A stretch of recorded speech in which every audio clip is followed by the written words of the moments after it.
नमस्कार मंडळी, स्वाद रसोईमध्ये तुमचं खूप खूप स्वागत।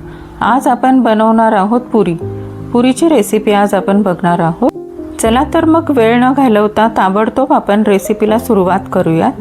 एका मोठ्या बाउलमध्ये पहिल्यांदा गव्हाचं पीठ घ्यायचं आहे। 2 मोठी वाटी गव्हाचं पीठ इथे मी घेतलं आहे। त्यानंतर मैदा घ्यायचा आहे। अर्धी वाटी मैदा घेतला आहे मी इथे।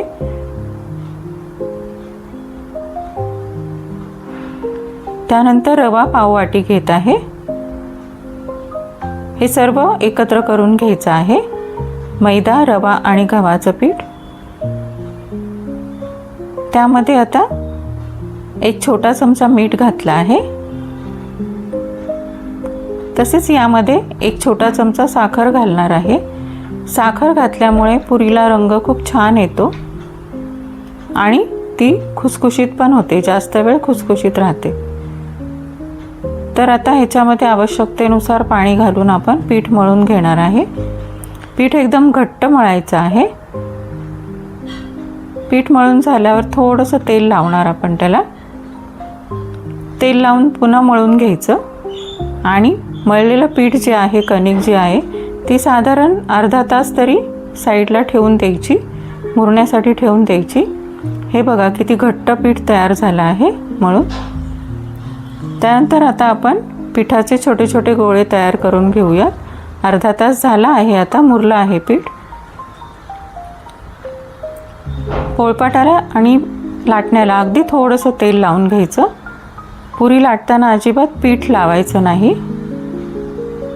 गरज असल्यास तेल लावा, पण पीठ नको। आणि पुरी अशी जास्त पातळ पण नको आणि जाड पण नको। सर्व पुऱ्या लाटून घेत आहे आता मी। त्यानंतर एका कढईमध्ये तेल गरम करायला ठेवलं आहे।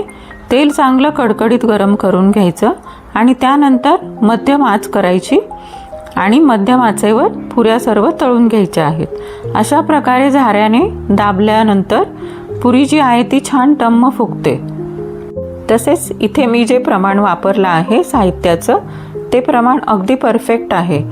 गव्हाचं पीठ, मैदा आणि रवा हे जेव्हा एकत्र करून आपण कणिक मळतो त्याच्यामुळे काय होतं, पुऱ्या जास्त वेळ टम्म फुगून राहतात, पटकन चपट्या अशा होत नाहीत आणि तेलकटही कमी होतात। तर तुम्ही सुद्धा हेच प्रमाण वापरून नक्की ही रेसिपी बनवून बघा, पुरी बनवून बघा आणि कशी झाली ते मला कमेंट करून नक्की कळवा। तुम्हाला जर रेसिपी आवडली तर चॅनेलला सबस्क्राईब करा, व्हिडिओला लाईक करा आणि व्हिडिओ भरपूर शेअर करा। चला तर मग भेटूयात नवीन व्हिडिओमध्ये नवीन रेसिपीसह। तसंच तुम्ही शेवटपर्यंत व्हिडिओ बघितल्याबद्दल तुमचे खूप खूप आभार।